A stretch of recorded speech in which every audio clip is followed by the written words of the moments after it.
yari yarakwinjiye cyangwa yabaga oya twarabanye dukodesha nyuma Imana ituteza imbere tugura inzu. Noneho tuguze inzu ariko mu gipangu harimo n'abapangayi benshi atasa 11 za mu gitondo. Ndavuga ati gute ngiye umugabo insuzugura afite amafaranga nkarara nipfumbase paka mu gitondo yarari heye mbanetse amakuru abaranda buyantu yarari. Ngiye rero nzu ubwenge akugira ngo mfate video nkumene umutwe cyangwa nkurumugutwe ngenge mageragere.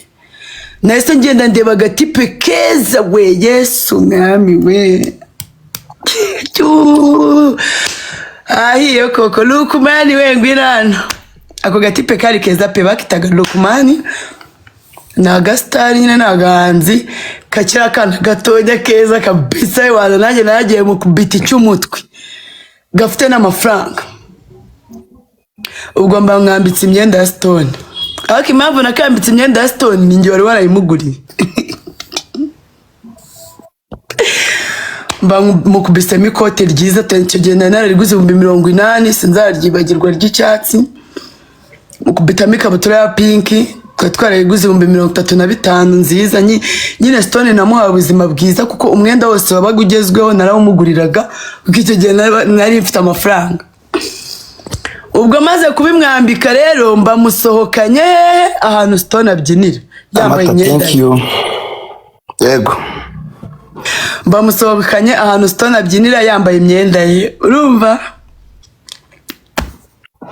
Ubwo Stone nawe nsanga ari kumwe na kaka bici bararanye. Fiona wihangane wandawe niwe wansenyeye.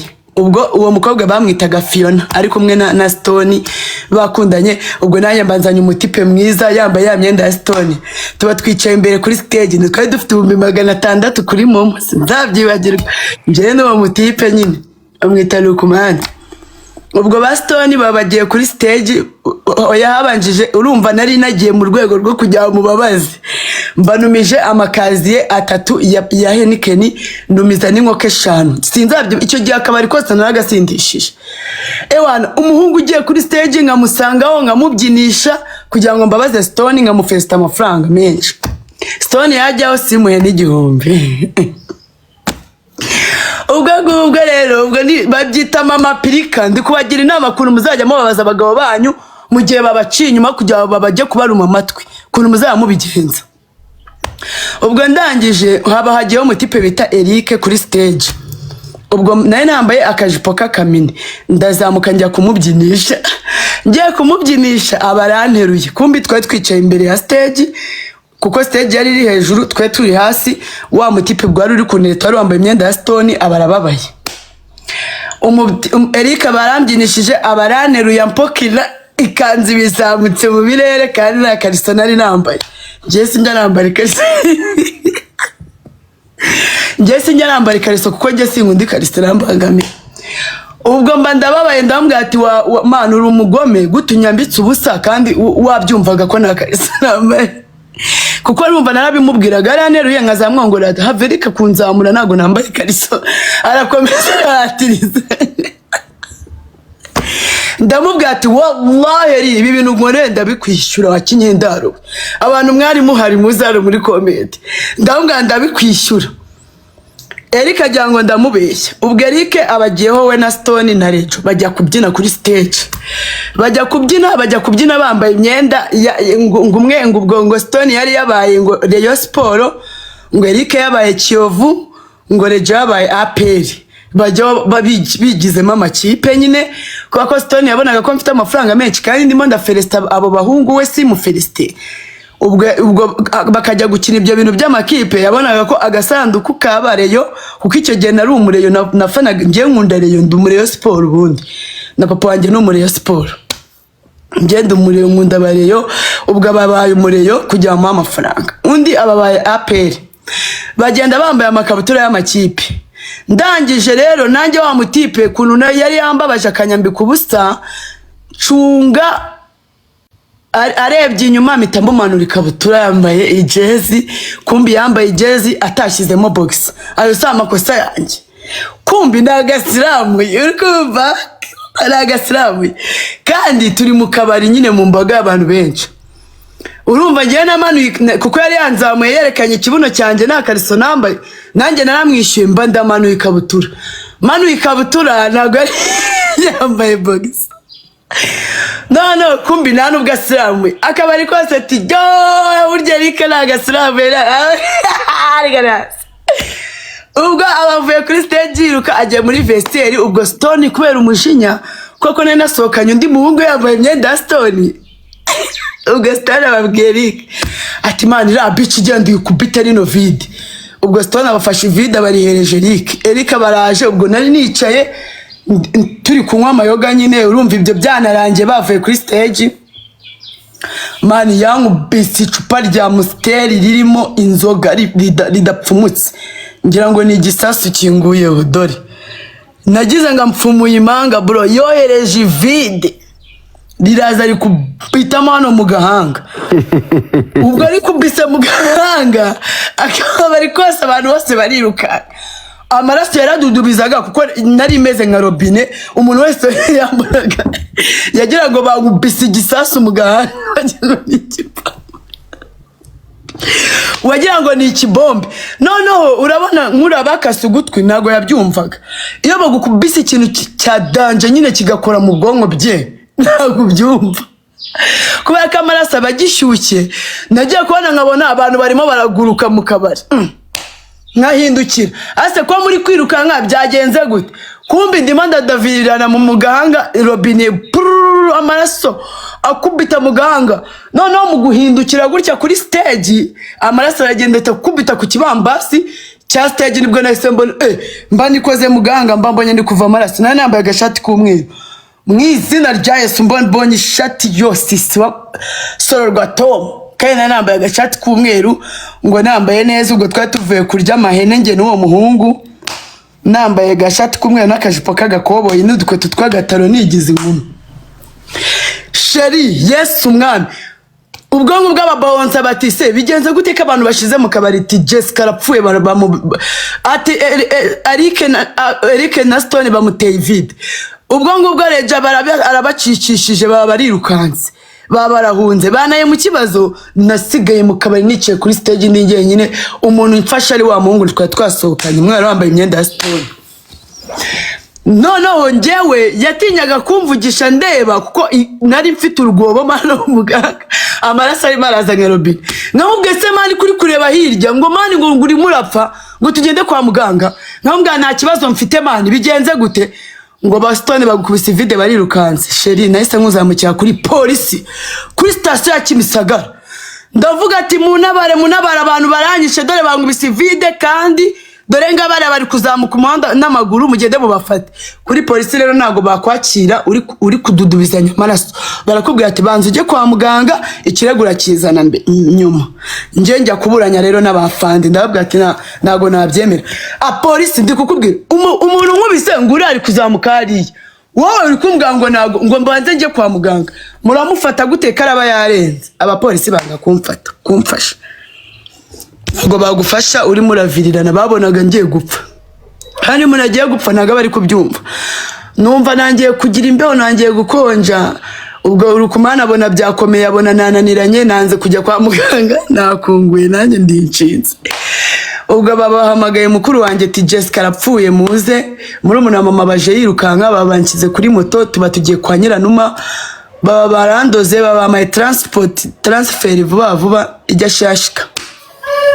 Bangiye Shashika barandoda, banciramo ibipfuko, bancishe muri scanner, babamaye nabo transfer ijya Kacyiru kuri polisi.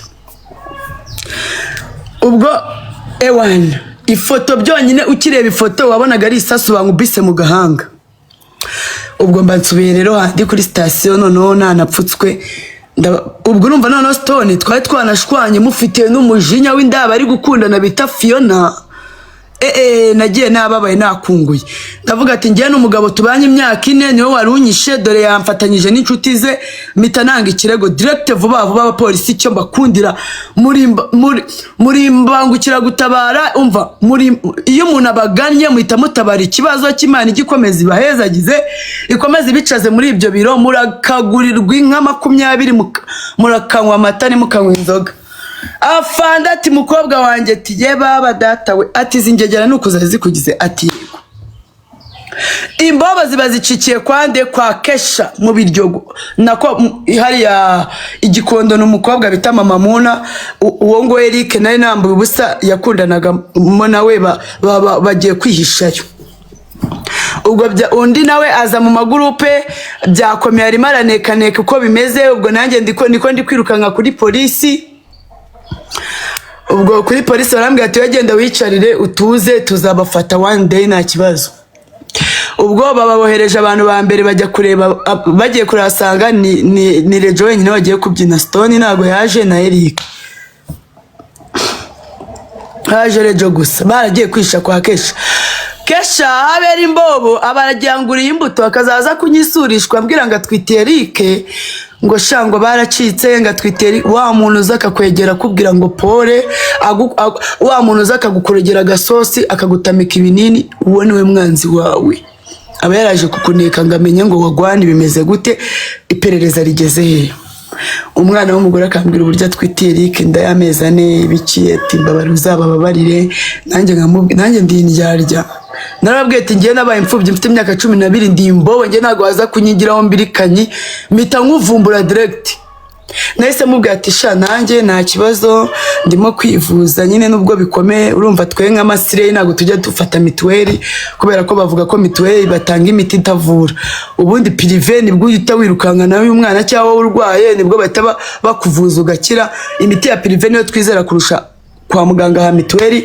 nasire igipfa gutunga mituweli mana yanjye bankubise facture y'ibihumbi 400 ndavuga ati none ndapfuye numva birakomeye none ngira kubera ko nacaga muri scanner bari bankubise igicupa ama video yarafashemo sinzirimba mubona ko harimo inkovu zigiye zitandukanye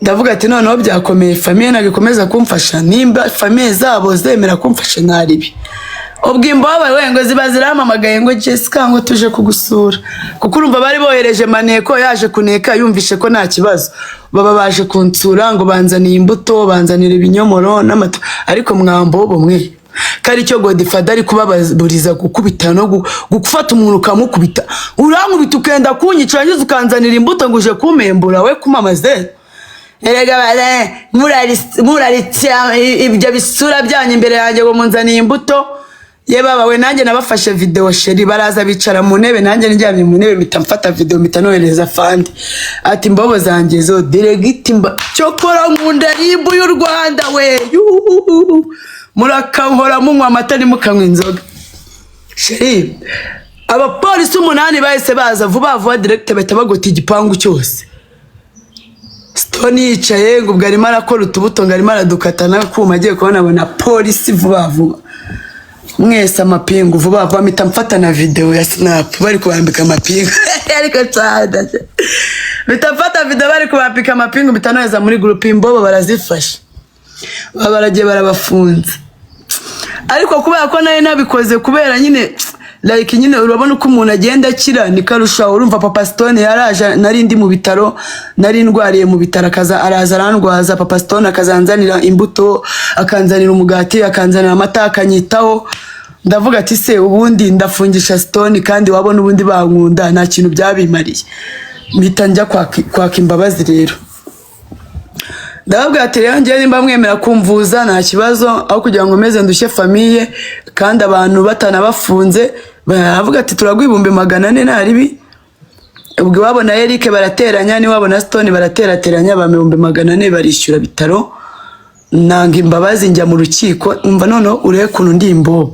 ibaze ko ari ngiye wamufungishije kuko yankubise nkazana namugemurira shanka mushyira amata yarafunzwe neza nyagukubitwa n'inkuba wambobo wishica ko aranagufashe neza niyo mpamvu za uruzenguruka mu bagore nk'imbobo nk'isereri kuva twatandukana ashize imyaka 2 nta mugabo ndashaka ariko wowe maze washatse Shani biranga ujya kwatera biranga usanga nawe ni igisamba riba ubugeze kwa Paula ubu nawe uzamwanga ufate nundi baro kuroze kuzerera mu bagore narakuvumye wowe ibintu wankoreye wowe wanyica ubuzima wo gatsindwa n'uwitekaho reba inkovu nikoreye ku bwawe ariyo mpamvu mvuga mw'abagore nimutavuga abagabo banyu babahohotera bazajya babaruma amatwi ejo uzuru rigende ejo ijisho barivanemo uri kumva uzaba umukecuru w'ibikomera umubiri wose kubera gukunda imbo bitagukunda umuntu ugukunda araga gukomeretsa umuntu ugukunda aragutetesha nubwo wamukorera amafuti gute aragutetesha akakubabarira ijambo ryanjye ni iryo